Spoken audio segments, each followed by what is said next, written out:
नमस्कार, स्वागत करता हूं अपने इस चैनल ऑनलाइन केमिस्ट्री क्लासेस में।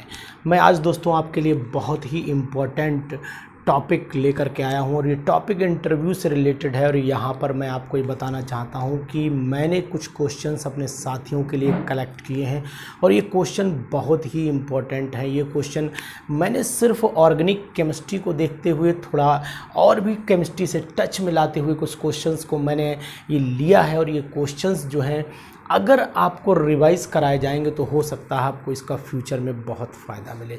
तो हम लोग डिस्कशन कर लेते हैं इन क्वेश्चंस पे। आज ये पूरी वीडियो में मेरे साथ बने रहिएगा। इन क्वेश्चंस पे हम लोग डिस्कशन करेंगे, पूरा डिस्कशन करेंगे, पूरी बातों को जानेंगे कि आखिरकार ये क्वेश्चंस क्या हैं, इन क्वेश्चंस की इम्पोर्टेंस क्या है, ये क्वेश्चन आपको एग्ज़ाम में मदद कितनी कर पाएंगे ये तो नहीं जानता हूँ, लेकिन इतनी मदद ज़रूर आपको मिलेगी कि आपको इनिशिएशन ज़रूर मिल जाएगा। आप अपनी तैयारी को ज़रूर मेरी वीडियो देख करके इनिशिएट हो जाएंगे। नहीं सर ने कहा है तो तैयारी ज़रूर करेंगे। तो इन सब चीज़ों का ध्यान में रखते हुए आइए हम लोग डिस्कशन करते हैं। आज कोई बात नहीं करेंगे इंटरव्यू कैसे होता है, कहाँ होता है, क्यों होता है, ये बात कर लेते हैं इन क्वेश्चंस पे कि जिन क्वेश्चंस की संभावनाएं बहुत हैं, जिन क्वेश्चंस के आने के चांस बहुत हैं, जिनको हम लोग टच करेंगे आज की इस वीडियो में। तो पूरी वीडियो को आप देखते रहिएगा, इसमें बने रहिएगा, बिल्कुल भी मिस नहीं करेंगे आप इस एक भी क्वेश्चंस को।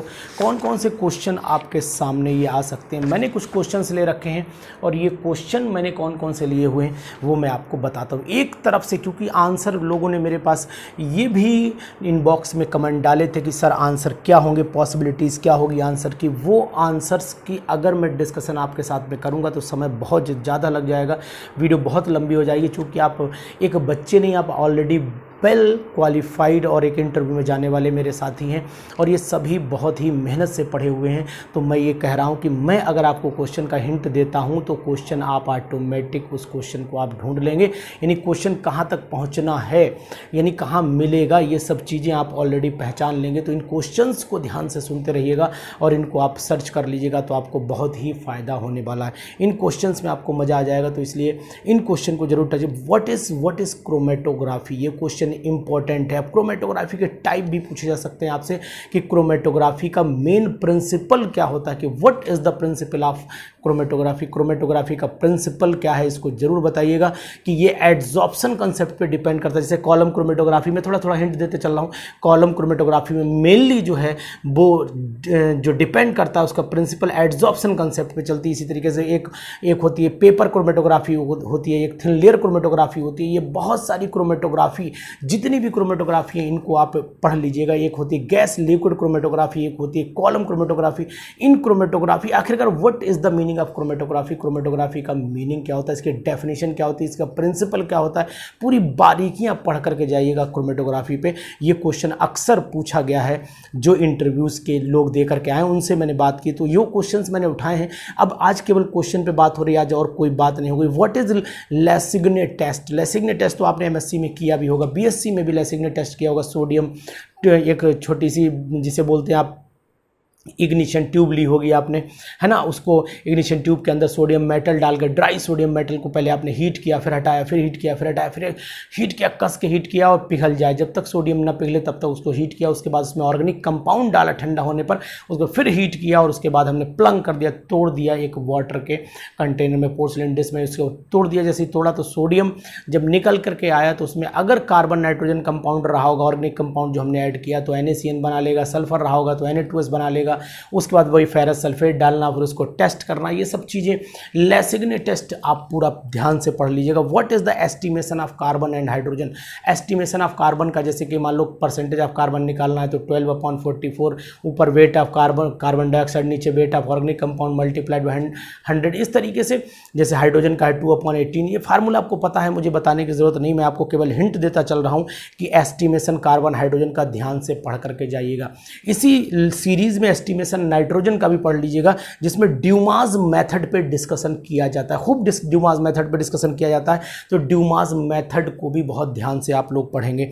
जेल्डाल मेथड का फार्मूला क्या होता है, कौन कौन से जेल्डाल मेथड के ऊपर किस तरीके के कंपाउंड का, इसमें नाइट्रोजन कंपाउंड कौन सा यूज़ किया जाता है, इसमें हम लोग जो मोलैरिटी नॉर्मलिटी वाला जो कंसेप्ट लगाते हैं वो कहाँ लगता है ना। इस तरीके से पूरा ध्यान से इसको पढ़िएगा, जेल्डाल और ड्यूमास मेथड को, है ना। अक्सर ये लोग जो हम लोग होते छोड़ते चलते हैं, तो इन चीज़ों को इसलिए मैंने पहले उठाया है।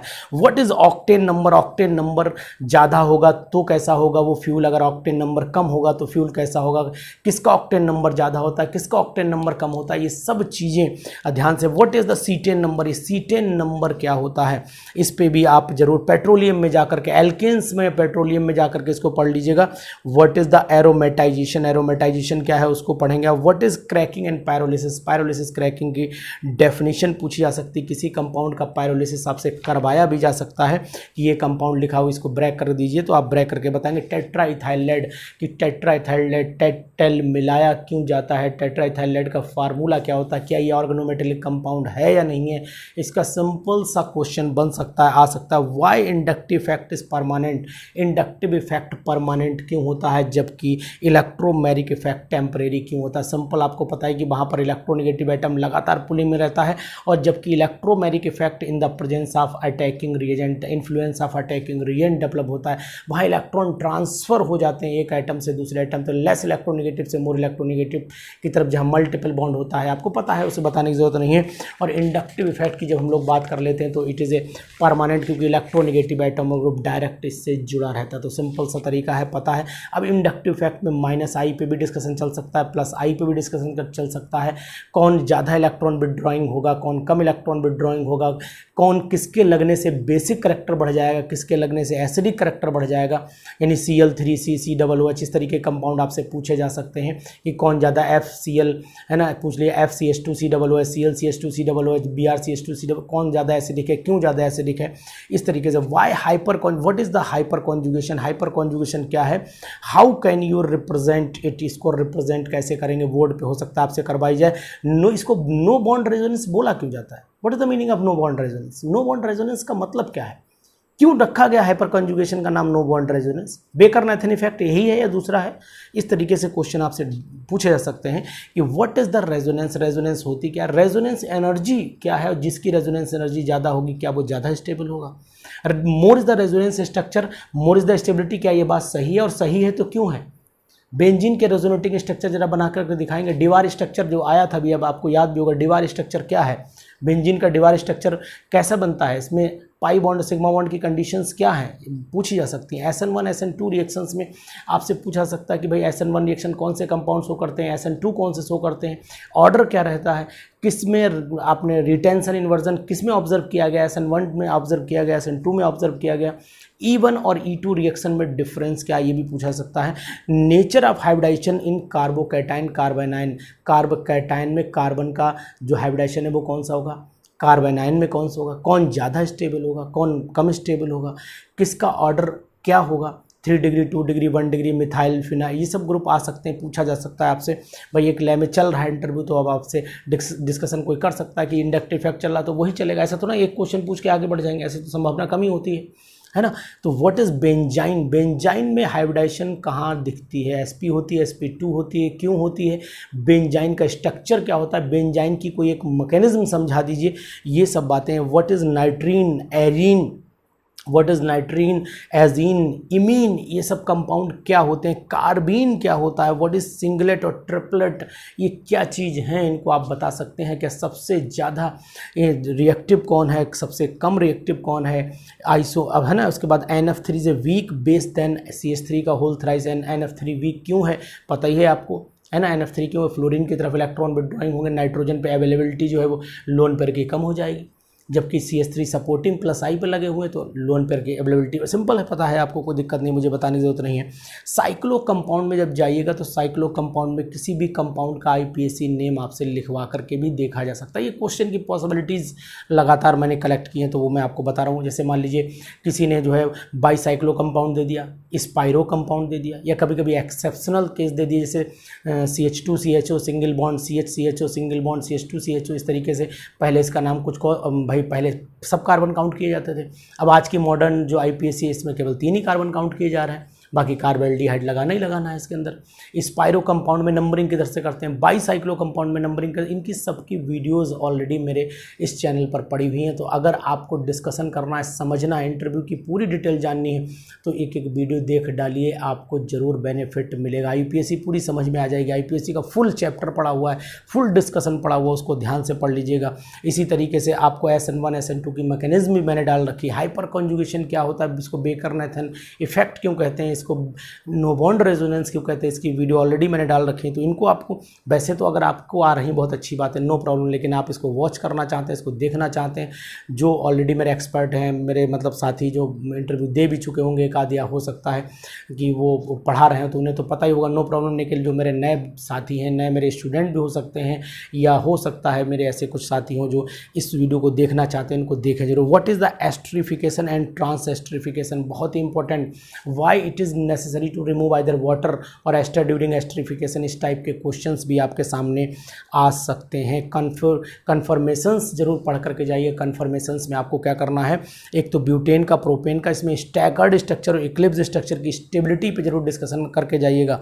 और यहाँ पर एक चीज़ मैं आपको और बता दूँ कि डिफरेंस बिटवीन कन्फर्मेशंस और कन्फिगरेशनल आइसोमर, कन्फिगरेशनल आइसोमर और कन्फर्मेशंस में क्या डिफरेंस है, इसको जरूर पढ़िएगा। उसके बाद हाइड्रोबोरेशन ऑक्सीडेशन रिएक्शन क्या होती है, इसको ध्यान में रखेंगे। Oxidation, oxymercuration and demercuration reaction को पूरा पढ़ के जाएंगे आप लोग, पूरा ध्यान से पढ़ेंगे, उसमें कुछ छोड़ना नहीं है आपको।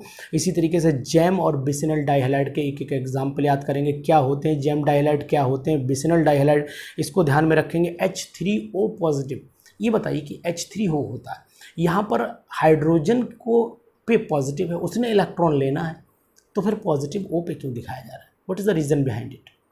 इसका सिंपल सा रीज़न है, पता ही है आपको, कि जब हम H3O पॉजिटिव लिख रहे हैं, इसका मतलब सिंपल सा ये हुआ कि जो H पॉजिटिव आया ना, उसने ऑक्सीजन से इलेक्ट्रॉन खींच लिया है, तो अपनी तो कमी उसने पूरी कर ली, लेकिन डेफिशिएंसी कहाँ पहुँच गई, ऑक्सीजन के पास पहुँच गई। इस मॉलिक्यूल को ब्रैकेट में लगाने के बाद ऊपर भी एक पॉजिटिव से रिप्रेजेंट कर सकते हैं। इसी मॉलिक्यूल के अंदर कोऑर्डिनेट बॉन्ड भी है, इसके अंदर कोवेलेंट बॉन्ड भी है। एक ऐसा मॉलिक्यूल बता दीजिए जिसके अंदर कोऑर्डिनेट भी बॉन्ड हो, जिसके अंदर कोवेलेंट बॉन्ड भी हो, जिसके अंदर आयनिक बॉन्ड भी हो। तो NH4Cl एक बेस्ट एग्जाम्पल माना जाता है इसका, जिसमें तीनों कैटेगरी के बॉन्ड माने जाते हैं।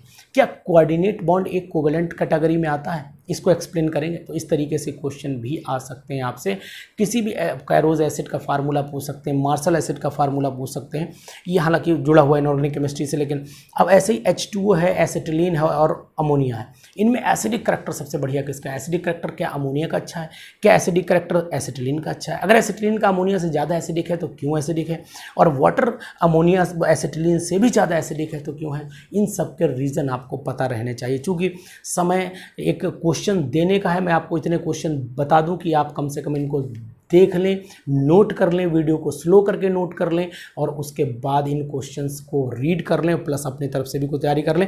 नेचुरल रबर क्या होती है, नेचुरल रबर की जो यूनिट होती है, जिसे आप बोलते हैं मोनोमर यूनिट होती है, वो मोनोमर यूनिट क्या होती है, सिंथेटिक रबर से नेचुरल रबर कैसे डिफर करती है, इसको जानिएगा ध्यान से, बढ़िया से पढ़िएगा इसको, है ना। एक क्लोरोप्रीन होती है, एक आपने पढ़ा होगा ब्यूटा 1,3 डाइइन पढ़ा होगा। तो इस तरीके से ये इन कंपाउंड्स का क्या रोल है नेचुरल रबर और सिंथेटिक रबर बनाने में। साइक्लो, इसके बाद क्लोरोप्रीन को ध्यान से पढ़िएगा। पम्मा PMMA पॉलीमिथाइल मिथ एक्राइलेट और PEA पॉलीइथाइल एक्राइलेट। टेफ्लॉन, और उसके बाद टेफ्लॉन का मोनोमर क्या होता है, टेफ्लॉन के मोनोमर का IPSC नेम क्या होता है। इसी तरीके से बायोडिग्रेडेबल और नॉन बायोडिग्रेडेबल पॉलीमर्स में क्या डिफरेंस है, ये कौन सा कंपाउंड है इसके अंदर पेप्टाइड CONH बॉन्ड दिखाई देता है, पॉलीएमाइड की किसे बोलते हैं, इस तरीके से क्वेश्चन तैयार कर लीजिएगा। कोई एक सिंथेटिक बायोडिग्रेडेबल पॉलीमर बताइए, ऐसे एग्जाम्पल भी आप ध्यान से पढ़िएगा। बल्कनाइजेशन मेक्स रबर हार्ड, ऐसा क्या रीज़न होता है कि बल्कनाइजेशन होती है और रबर हार्ड हो जाती है, what is the reason behind it, इस कैटेगरी के क्वेश्चंस भी पढ़िएगा। व्हाट इज़ गूटा पर्चा, ये गूटा पर्चा क्या होता है, पता है आपको गूटा पर्चा? ये बल्कनाइजेशन ऑफ रबर से ही जुड़ा हुआ क्वेश्चन है कि जो गूटा पर्चा होता है ये एक्चुअल में जो बनता है वो डाइकोपेसिस जो प्लांट होता है, डाइकोपेसिस गूटा होता है, और उसके बाद पैल्सियम जो होता है वो पैल्सियम गूटा भी बोलते हैं, उस कंपाउंड उस प्लांट से ही एक्सट्रैक्ट किया जाता है, उसी प्लांट की से सिंथेसाइज किया जाता है, इसीलिए इसका नाम गूटा पर्चा रखा गया है, ध्यान रखिएगा। सिंथेटिक बायोडिग्रेडेबल पॉलीमर्स क्या होते हैं, ये मैंने अभी बोला है क्वेश्चन की। Why odd carbon containing alkanes can not be prepared by Wurtz reaction, Wurtz reaction जो के through odd number carbon containing alkane क्यों नहीं प्रिपेयर किए जाते हैं। ये मैंने कुछ क्वेश्चंस लिख रखे हैं, वही क्वेश्चन मैंने कलेक्ट किए हैं जो मुझे लगा, मैंने पूछा, लोगों से बात की, तो वो क्वेश्चंस मैं आपके सामने रख रहा हूँ। ट्रांस एस्ट्रिफिकेशन क्या होता है और ये एस्ट्रिफिकेशन से कैसे डिफर करता है, इसका रीज़न क्या, ट्रांस एस्ट्रिफिकेशन की वीडियो आप ध्यान से देख लीजिएगा, आपको समझ में जरूर आ जाएगा। Why it is necessary to remove either water और एस्टर ड्यूरिंग एस्ट्रिफिकेशन, ये क्वेश्चन इससे पहले भी मैंने भी रिपीट किया था, इंपॉर्टेंट है। कार्बोक्सिलिक एसिड, ये नेम कार्बोक्सिलिक एसिड रखा गया, तो ये कार्बोक्सिलिक एसिड का जो नाम है ये आया कहाँ से, क्या चीज इनमें क्या मिला हुआ है, क्या दो वर्ड से मिलकर के बना है। कार्बोलिक एसिड से एक कैसे डिफर कर जाता है, कार्बोलिक एसिड क्या कार्बोक्सिलिक एसिड कैटेगरी में आता है या नहीं आता है, किसका नाम है कार्बोलिक एसिड, जानते हैं ना, फिनॉल का नाम है कार्बोलिक एसिड। तो ये कार्बोलिक एसिड क्या इस कैटेगरी में आता नहीं आता, कार्बोलिक एसिड ज़्यादा एसिडिक होंगे या कार्बोक्सिलिक एसिड ज़्यादा एसिडिक होंगे। अगर होंगे कार्बोक्सिलिक एसिड तो उनका रीज़न क्या होगा, रेजोनेंस, आपको पता है वहाँ दो ऑक्सीजन पर जो होता है वो डिलोकेलेशन होता है, यहाँ सिंगल ऑक्सीजन पर होता है, ये सब बातें आपको पता है, ऑलरेडी जानकारी में है, लेकिन मेरा काम है आप तक पहुँचाना। फिनॉल अगर प्योर फॉर्म में बोतल में रखा हुआ तो फिनॉल का कलर क्या होगा, अब आप लिखाएंगे ब्राउन, बता देंगे ब्राउन होगा सर ना। प्योर फिनॉल आपने अगर देखा है तो बिल्कुल ट्रांसपेरेंट क्रिस्टल्स होते हैं। इसके बाद ये लिक्विड फॉर्म में भी होता है। यूरिया को कार्बामाइड क्यों बोलते हैं, why it is called carbamide, urea का फार्मूला क्या है, सबसे पहले इसको सिंथेसाइज कैसे किया गया था, इसका बायोरेट टेस्ट सुना दीजिए, पता है आपको, है ना। दो मॉलिक्यूल लिए, गर्म किए, उसके बाद जो गर्म बना कंपाउंड उसको NaOH में डाला, उसमें कॉपर सल्फेट डाला, वायलेट कलर जो पढ़ा है आपने वही बताइएगा, बायोरेट टेस्ट बताइएगा। पेप्टाइड बॉन्ड और ग्लाइकोसाइडिक लिंकेज में डिफरेंस क्या है बता सकते हैं आप। क्या दो मोनोसेक्राइड यूनिट जो होती हैं किसी भी कार्बोहाइड्रेट में ग्लाइकोसाइडिक लिंकेज से जुड़ी रहती हैं या फिर पेप्टाइड से जुड़ी रहती है। अगर ग्लाइकोसाइडिक से जुड़ी रहती है तो ग्लाइकोसाइडिक होती क्या है, ये 1,4 ग्लाइकोसाइडिक क्या है, ये 1,2 ग्लाइकोसाइडिक लिंकेज क्या है, ये 1 और 2 क्या रिप्रेजेंट कर रहा है, ये बता सकते हैं आप। चलिए मेलोनिक एस्टर का फार्मूला बता दीजिए क्या होता है। मेलोनिक एस्टर के अंदर जो H होता है, हाइड्रोजन होता है, क्या वो एसिडिक करैक्टर रखता है या नहीं रखता है, इसको एक्सप्लेन कर दीजिए। एसिटो एसिटिक एस्टर का फार्मूला बता सकते हैं आप। What is the डाइल्स Elder reaction, name reaction सभी पढ़ लीजिए, कोई नहीं छोड़ने है, नेम रिएक्शन आपको पूरी पढ़ के जानी है। नेम रिएक्शन जो मुझे आइडिया है लगभग जो पूछी जाती है वो मैं आपको एक तरफ से बोलता चल रहा हूँ, अगर आपको आइडिया है तो उन्हें नोट करते जाइए, अदरवाइज़ आपको पता है तो ठीक है। सबसे पहले तो आप वुड्स रिएक्शन को ध्यान रखिएगा, वुड्स फिटिक को ध्यान रखिएगा, फिटिक को ध्यान रखिएगा, गैटरमैन्स को ध्यान रखिएगा, गैटरमैन कोच को ध्यान रखिएगा, गैटरमैन एल्डिहाइड सिंथेसिस को ध्यान रखिएगा। उसके बाद आप क्या कहते हैं, आप बाल्चीमन रिएक्शन को याद रखिएगा, सैंडमेयर रिएक्शन को याद रखिएगा। इसी में फ्रीडल क्राफ्ट एल्काइलेशन एसाइलेशन दोनों को याद रखना। फ्रीडल क्राफ्ट एनिलीन शो नहीं करता है, क्यों नहीं करता है ये बात भी ध्यान रखिएगा। इसके बाद Reimer Tiemann reaction, Kolbe's reaction, Gabriel phthalimide synthesis, carbylamine reaction, Hoffmann's bromamide reaction, ये सब reaction, Cannizzaro's reaction, aldol condensation, cross aldol, cross Cannizzaro. इसी तरीके से आप इसी चैप्टर में चले जाइए तो बहुत सारी रिएक्शंस आपको कंटिन्यूशन में मिल जाएंगी, जैसे कि आपको शिमिट रिएक्शन मिल जाएगी, जैसे क्लेजन कंडेंसेशन मिल जाएगी आपको। ये सब रिएक्शन इसी तरीके से आपसे कोई भी मैकेनिज्म डिस्कशन की जा सकती है, जैसे कि मान लीजिए एल्कोहल से एल्कीन, जो 12th लेवल से जुड़ी मैकेनिज्म है वो अक्सर पूछी जाती है। एल्कोहल से एल्कीन कैसे बनाते हैं, एल्कीन से एल्कोहल के मैकेनिज्म क्या है। इसी तरीके से आपकी अगर रिएक्शन एल्कोहल की HI से कराएं तो उसकी मैकेनिज्म क्या होगी। इसी तरीके से एस्ट्रिफिकेशन की मैकेनिज्म क्या होगी। ये सब मैकेनिज्म आपको आसानी से बताने में मतलब आसानी से आप वहाँ एक्सप्लेन कर लें, इनमें कोई दिक्कत ना आए, यही हम उम्मीद रखेंगे कि आप इन सब मैकेनिज्म को आसानी से पढ़ लेंगे। कपलिंग रिएक्शन क्या होती है, कपलिंग रिएक्शन में कौन से कंपाउंड, पैरा हाइड्रोक्सी एजोबेंजीन कब बन जाता है, पैरा अमीनो एजोबेंजीन कब बन जाता है, दोनों का कलर क्या होता है ना। ये सब रिएक्शंस बहुत, जैसे इटार्ड रिएक्शन पर बड़ा फोकस करिएगा, वुल्फ क्रिस्टन रिडक्शन पे फोकस करिएगा, क्लीमेंसन्स रिडक्शन में दोनों को रिएजेंट पे फर्क आ जाता है ना। श्मिट रिएक्शन पे बड़ा फोकस करके जाना है आपको। ये सब रिएक्शन, नेम रिएक्शन बहुत सारी हैं, गैब्रियल थैलीमाइड सिंथेसिस है, तो सब ये रिएक्शन आप आसानी से पढ़ के जाइएगा। क्योंकि मेरा काम है डिस्कशन करना, तो कर रहा हूँ आपके सामने। इसी तरीके से एमीन्स का बेसिक करैक्टर आप पढ़ लीजिएगा कि कौन एमीन ज़्यादा बेसिक होता है, कौन एमीन कम बेसिक होता है। इन एमीन्स के बेसिक करैक्टर को ध्यान से, कि प्राइमरी सेकेंडरी टर्सरी एमीन्स के बेसिक करैक्टर में क्या डिफरेंस आ रहा है। इसी तरीके से जब आएंगे how NH2 group is protected, NH2 group को प्रोटेक्ट कैसे करते हैं, क्यों करते हैं और हो कैसे जाता है, अगर इसका एसाइलेशन करा देते हैं तो क्यों प्रोटेक्ट हो जाता है। व्हाट इज़ ज़्वेटर आयन, ये ज़्वेटर आयन क्या होते हैं, है ना। ये क्या कहीं मतलब जैसे आपने देखा होगा ज़्वेटर आयन अमीनो एसिड से मिलते हैं, तो अमीनो एसिड क्या होते हैं, ये अमीनो एसिड एम्फोटेरिक क्यों होते हैं, ये ज़्वेटर आयन किस pH पे बनता है, उसकी वैल्यू को क्या बोलते हैं, आइसोइलेक्ट्रिक पॉइंट आपको पता होगा। हेट्रोसाइक्लिक कंपाउंड है जैसे कि थायोफिन है, पायरोल है, फ्यूरॉन है, इनका एसिडिक करैक्टर कैसे होता है, इनकी स्टेबिलिटी ऑर्डर क्या होगा, है ना, इनकी रिएक्शंस क्या हो, कौन सा कंपाउंड है जो फ्रीडल क्राफ्ट रिएक्शन नहीं शो करता है ना, कौन सा स्क्रैप सिंथेसिस शो करता है, कौन नहीं करता है। इस कैटेगरी के क्वेश्चन ध्यान रखिएगा। विटामिन के केमिकल नेम, उनकी डेफिशिएंसी, डिजीज़ पे ध्यान रखना है। ड्रग्स पे अगर आप चलेंगे तो ड्रग्स पे आप लोगों को दिमाग में रखना है कि कौन सी ड्रग, जैसे कि अगर मान लो पैरा एसिटामाइडोफिनॉल है, तो पैरा एसिटामाइडोफिनॉल का ये पैरासीटामोल है, तो ये किस काम आती है, एनाल्जेसिक है, एंटीपायरेटिक है। इस तरीके से इन ड्रग्स को भी chemotherapy, what is the meaning of chemo, क्या कैंसर में ही कीमोथेरेपी होती है, कीमोथेरेपी का मतलब क्या होता है, ये क्यों वर्ड, कहाँ से वर्ड जनरेट हुआ कीमोथेरेपी, ड्रग्स और मेडिसिन में क्या डिफरेंस है, इस बात को भी एक्सप्लेन करवा सकते हैं। या what is the meaning of sweetening agent, sweetening agent क्या होता है, सैकरीन, एस्पार्टेम, इन दोनों की जरा स्वीटनिंग पावर में डिफरेंस बता दीजिए। तो ये सिंपल सा क्वेश्चन है। इस तरह बारबिट्रिक एसिड किसका एग्जाम्पल है, ट्रैंकुलाइज़र का है कि एनाल्जेसिक का है कि एंटीपायरेटिक का है। एक ऐसी केमिकल बताइए, एक ऐसा कंपाउंड बताइए कि जो डिसइंफेक्टेंट की तरह भी काम करे, जो एंटीसेप्टिक की तरह भी काम करे। डिटॉल का कंपोजिशन क्या होता है, या फिर साबुन के अंदर बिथियोनल क्यों मिलाया जाता है। ये सब क्वेश्चंस आप माइंड मेकअप कर करके जाइएगा। लेकिन जब एक टॉपिक चलेगा तो क्वेश्चन उसी से जुड़े हुए चलेंगे, यानी वही माइंड में आप सेट कर लीजिएगा। इसी तरीके से और भी क्वेश्चन है मेरे पास ऑर्गेनिक केमिस्ट्री में, वो ऑर्गेनिक केमिस्ट्री जुड़े हुए, जैसे कि मैं आपको बताना चाह रहा हूँ कि इन ऑर्गेनिक केमिस्ट्री से जुड़े हुए जैसे होमोलिटिक हेट्रोलिटिक फिजन पे आप इस पूरा ध्यान से पढ़िएगा, कब होमोलिटिक फिजन होता है, कब हेट्रोलिटिक फिजन होता है और क्यों होता है।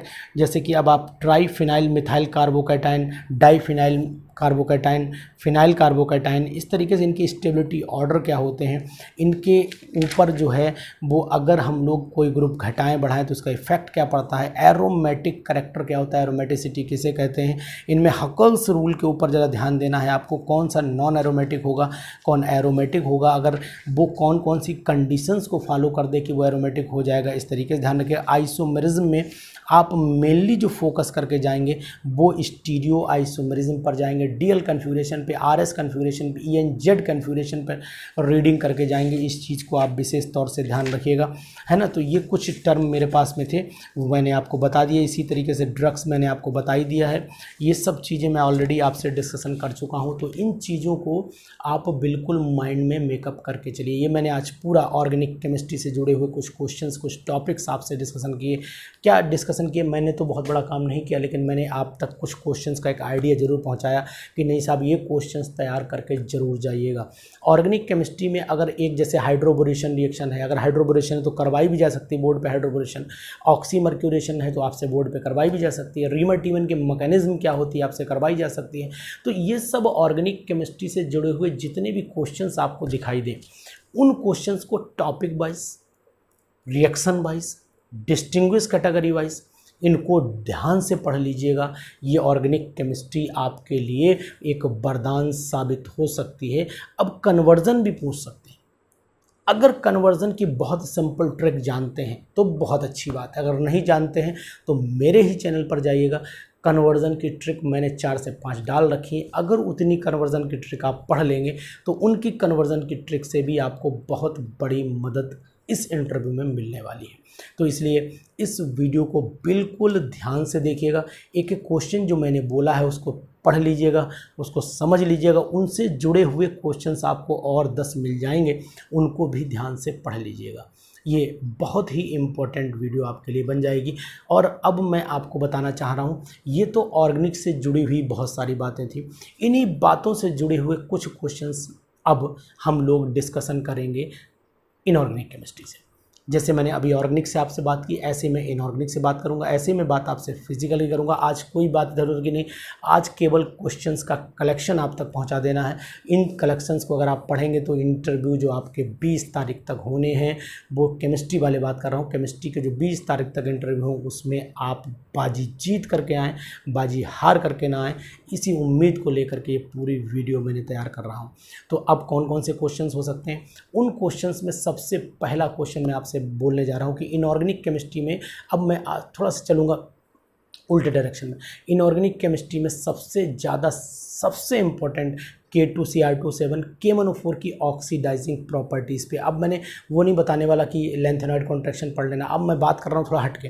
K2Cr27 K1O4 की ऑक्सीडाइजिंग प्रॉपर्टी क्या होती है, इनका इक्वलेंट वेट कैसे निकालते हैं, इनकी एसिडिक मीडियम में ऑक्सीडेशन रिएक्शन लिख के दिखा दीजिए, इनकी बेसिक मीडियम में ऑक्सीडाइजिंग प्रॉपर्टी इनकी समझा दीजिए।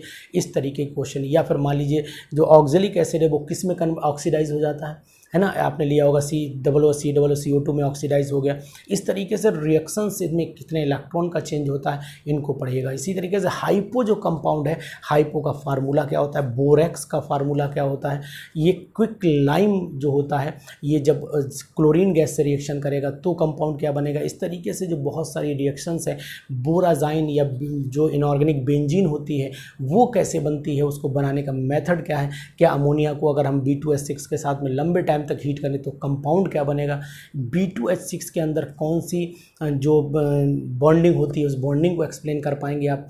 इस तरीके से Al2O3 के अंदर कौन सा बॉन्ड होता है उसको एक्सप्लेन कर पाएंगे, Al2Cl6 के अंदर कौन सा बॉन्ड होता है इसको एक्सप्लेन करेंगे आप। ये जो सबसे इम्पॉर्टेंट चीज़ है जो बेस्पर थ्योरी होती है, मॉलिकुलर ऑर्बिटल थ्योरी होती है, इन थ्योरीज़ पे पूरा डिस्कशन आपको करके जाना है। एक एक थ्योरी कंसेप्ट क्लियर करके जाना है कि बेस्पर थ्योरी कैसे एक्सप्लेन करती है, मॉलिकुलर ऑर्बिटल थ्योरी मॉलिक्यूल को कैसे एक्सप्लेन करती है, इसी तरीके से वैलेंस बॉन्ड थ्योरी, चाहे वो कोऑर्डिनेशन से जुड़ी हुई हो चाहे यहाँ दोनों कैसे एक्सप्लेन करते हैं एक दूसरे को।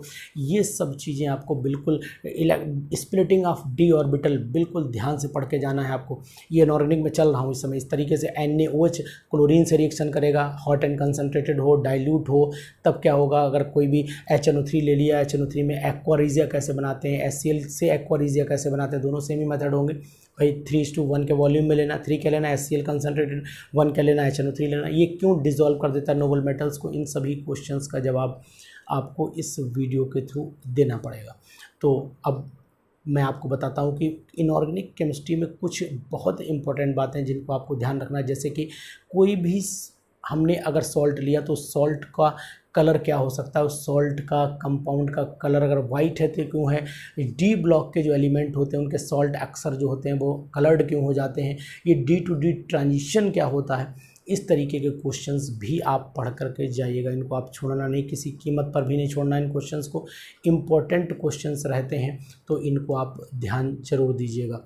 इसके बाद हम लोग बात कर लेते हैं नेक्स्ट इम्पोर्टेंट टॉपिक पे, जिसका नाम है फिज़िकल केमिस्ट्री। फिज़िकल केमिस्ट्री में अक्सर होता है कि जो डिस्कशन करने वाला मैटर होता है, जैसे थर्मोडायनेमिक्स एक डिस्कशन का टॉपिक है, इलेक्ट्रोकेमिस्ट्री एक डिस्कशन का टॉपिक है। इसी तरीके से थर्मोडायनेमिक्स में जो डेरिवेशंस हैं, जैसे कि डेल्टा H और डेल्टा U या E बोलते हैं, उसका relation, delta H delta NGRD का रिलेशन आप ध्यान रखिएगा। इसी तरीके से फर्स्ट लॉ क्या कहता है, हेस लॉ क्या कहता है, इनके रूल्स क्या हैं, कब ये लॉ फेल हो जाएंगे, कब ये लॉ एप्लीकेबल होंगे, कब प्रोसेस आइसोथर्मल होगा, कब जो प्रोसेस आइसोबैरिक होगा, आइसोकोरिक होगा, माइक्रोस्कोपिक प्रॉपर्टीज़ क्या होती हैं, आइसोट्रॉपी एंड आइसोट्रॉपिंग में क्या डिफरेंस है। इस तरीके से कुछ टर्म ऐसे हैं जो जैसे सॉलिड से रिलेटेड है, जैसे आइसोट्रॉपी एंड आइसोट्रॉपी सॉलिड में चले जाइए। इसी तरीके से इंटेंसिव प्रॉपर्टी, एक्सटेंसिव प्रॉपर्टी, फिर इसमें थर्मोडायनेमिक्स में आ जाइए, हेस लॉ क्या है। इससे जुड़े हुए कुछ क्वेश्चंस को सवाल आप अब जैसे कि फेज़ रूल का फार्मूला भी पढ़ करके जाना है।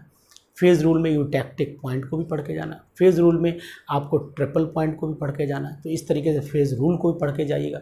डिस्ट्रीब्यूशन लॉ पे एक छोटा सा डिटेल ज़रूर पढ़ लीजिएगा जाने से पहले, क्योंकि डिस्ट्रीब्यूशन लॉ भी पूछा जा सकता है, फेज़ रूल भी आपसे पूछा जा सकता है। ये इम्पोर्टेंट टॉपिक्स में आता है इसके इंटरव्यू के, जहाँ पर डिस्कशन चल सकता है।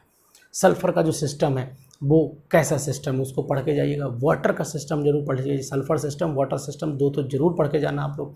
अगर फेज़ रूल पढ़ के जाते हो तो इन दो सिस्टम को आपको नहीं छोड़ना है किसी भी कीमत पर। इसी तरीके से मैंने इलेक्ट्रो और फिजिकल में ऑलरेडी पुरानी वीडियोज़ में पहले ही बता रखा है उन पर क्या तैयार करना, लेकिन आज मैंने कुछ नए टॉपिक्स, नए टर्म, नए क्वेश्चंस आप तक पहुँचाने की पूरी कोशिश की है। इन क्वेश्चंस के साथ आप अपने को तैयार करिए जितना बेस्ट हो सकता है, जितना अच्छे से हो सकता है, माइंड मेकअप करके तैयार करिए। और दूसरी बात है, किताबों से एक बार रिवीजन ज़रूर कर लीजिएगा, क्योंकि बहुत सारी चीज़ें एट रैंडमली जब पूछी जाती हैं तो माइंड से स्लिप हो जाती हैं। तो वो माइंड से स्लिप ना होने पाए, माइंड में पड़ी रहें। और यही इंटरव्यू है कि हम एट प्रेजेंट टाइम जवाब कितना अच्छा दे लेते हैं। हम हो सकता है अपने सब्जेक्ट में बहुत माहिर हो सकता है हम बहुत विद्वान हों, लेकिन एट प्रेजेंट टाइम जो जवाब वो चाहते हैं, क्या जवाब हमारी ज़ुबान से निकलेगा, अगर वही जवाब निकलता है तो इट मीन्स हम सिलेक्शन की सबसे ऊंची सीढ़ी पर खड़े होंगे। तो दोस्तों, आज के क्वेश्चंस कैसे लगे आपको, कैसा लगा ये वीडियो, इस बात को जरूर बताइएगा और अपने दोस्तों में शेयर इसको जरूर करिएगा, जिससे कि सभी दोस्त जो केमिस्ट्री पीजीटी केमिस्ट्री का इंटरव्यू देने जा रहे हों वो इस इंटरव्यू में सफल जरूर हो। Thank you.